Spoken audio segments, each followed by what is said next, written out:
dalam persidangan ini kita akan berevaluasi terhadap pelayanan dan anggaran yang sudah kita laksanakan di tahun 2024, sekaligus kita akan menyusun menetapkan program pelayanan dan anggaran di tahun 2025. Karena itu, firman Tuhan ini dipilih untuk menjadi dasar dalam kita bersidang. Bacaan kita ini berbicara tentang peringatan Paulus kepada jemaat Filipi tentang bahaya perpecahan yang sudah mulai terasa gejala-gejalanya dalam kehidupan jemaat. Jadi sebenarnya di jemaat Filipi ini belum ada perpecahan yang terjadi, tetapi gejala-gejalanya itu sudah mulai muncul, atau bisa kita bilang virus-virusnya itu sudah mulai masuk dalam kehidupan jemaat. Dan ternyata bahwa virus-virus itu sangat berbahaya karena dapat membawa kehancuran dalam kehidupan jemaat. Karena itu nasihat dari Paulus ini ditekankan kepada jemaat untuk mereka waspada. Dan yang kedua, virus-virus atau gejala-gejala ini tidak boleh dibiarkan, karena dia bisa pelan-pelan dia menghancurkan persekutuan kehidupan bersama dalam jemaat. Jadi harus segera dibasmi. Kita lihat apa yang menjadi virus yang bisa menyebabkan perpecahan yang dicatat oleh Paulus bagi kita di ayat 3 dan 4. Ayat 3 dan 4 ini ada 3 virus. Yang pertama itu virus egoisme yang disebutkan oleh Paulus dengan mengatakan masing-masing mencari kepentingan diri sendiri. Jadi ini virus egoisme. Kemudian virus yang kedua itu virus popularitas, masing-masing mencari puji-pujian yang sia-sia, atau orang Kupang bilang apa ya Pak Mama? Makam puji. Makam puji. Jadi Paulus bilang ini Makam virus makam puji. Lalu virus sombong tinggi hati, itu di ayat 4 bilang menganggap diri lebih utama daripada yang lain. Ini kata lain apa ya? Biasa. Ada lain biasa yang menganggap diri lebih utama. Karena itu kobetana. Maka kita tambah dia kobetana, menganggap diri lebih utama. Nah, Paulus mengingatkan bahwa kalau virus-virus ini dibiarkan, maka perpecahan itu mudah terjadi. Nah, untuk kepentingan persidangan kita hari ini, tentu kita bersidang itu dalam sebuah persekutuan, dalam sebuah kebersamaan. Walaupun ada masing-masing, ada rayon, ada UPP, ada BPP, ada MCH, ada semua tanggung jawab peranan yang kita lakukan, tapi itu dilakukan dalam kebersamaan, dalam persekutuan.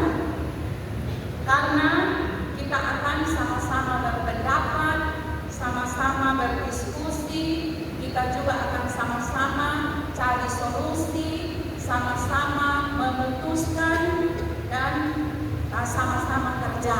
Semua itu sama-sama karena kemajelisan. Karena itu 3 virus ini jangan ada dalam sidang. Sipit-sipit itu jangan Pak Mama. Jadi kalau tadi dari rumah potong rencana mau virus yang pertama egoisme, atau virus kedua, virus ketiga di Jawa di sidang tidak boleh, karena Bahayanya bisa menghancurkan segala yang baik yang sudah kita kerjakan. So, ada perasidan, jadi virus-virus ini bisa berusaha kembali kalau pikir ulang, bikin macam-macam lain. Jadi akhirnya sudah ada hasil karena ini virus menguasai. Atau bisa terjadi kita ambil sidang urus soal karena virus ini yang kita pakai dalam sidang harus tersinggung karena makam puji dibeki. Ini contoh contoh kita. Jadi kita suruh sidang ulang-ulang. Saya tidak temukan ini di Getsemani, tapi kita waspada saja karena dia punya gejala ini virus ini bekerja cepat. Kalau potong kesekian dia akan merusak. Jadi kita diingatkan hari ini supaya kita melakukan yang terbaik kepada Tuhan. Selanjutnya Bapak Mama semua, kita juga memperhatikan dalam bacaan ini bahwa Paulus dia tidak saja mengingatkan jemaat di Filipi untuk waspada, untuk segera basmi virus-virus yang ada, tapi Paulus juga dia memberi solusi. Dia memberi solusi untuk mengatasi bahaya atau gejala-gejala yang bisa muncul dalam perpecahan. Paulus dia kasih dua solusi, yaitu nats pembimbing kita tadi ayat 2b dan ayat 5. Hendaklah kamu sehati sepikir dalam satu kasih, satu jiwa, satu tujuan. Ayat 5, hendaklah dalam hidupmu bersama menaruh pikiran dan perasaan yang terdapat juga dalam Kristus Yesus. Nah, apa itu pikiran dan perasaan Kristus?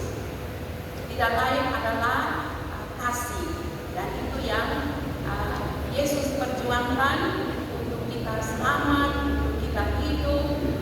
Kasih menjadi dasar kehidupan orang-orang percaya. Kasih agape, kasih yang rela berkorban, kasih yang bisa melakukan segala sesuatu tanpa menghitung untung dan rugi.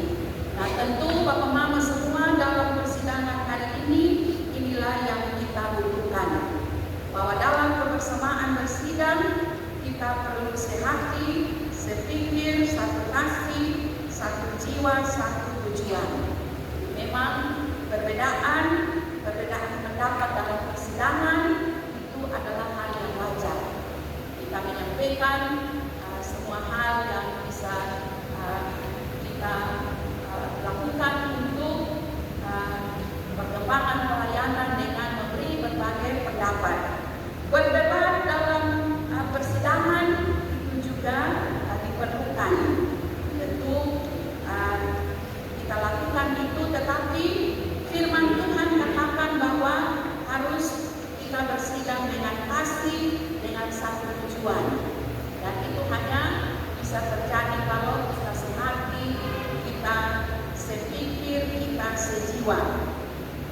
Dengan tidak mencari kepentingan diri sendiri, puji-pujian yang sia-sia, atau menganggap diri lebih utama daripada yang lain. Nah, ini stand firman Tuhan untuk kita semua bahwa hari ini laporan evaluasi akan disahkan bersama, sekaligus kita juga akan menyusun program pelayanan anggaran pendapatan belanja dengan kita akan berdiskusi lalu dibawa dalam pleno keputusan.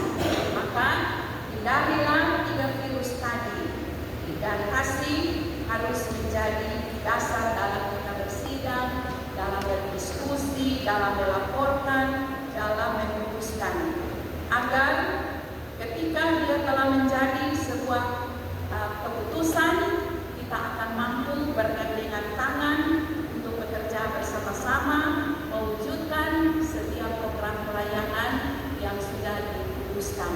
Mari kita satu hati melayani.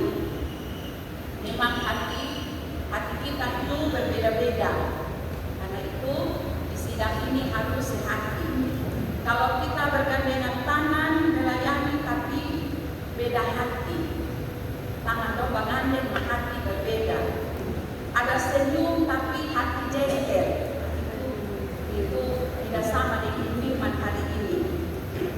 kita tidak bisa bekerja sama, pasti akan sulit. Karena itu saat firman Tuhan ini kiranya menjadi berkat untuk kita semua. Amin ya Bapak Mama.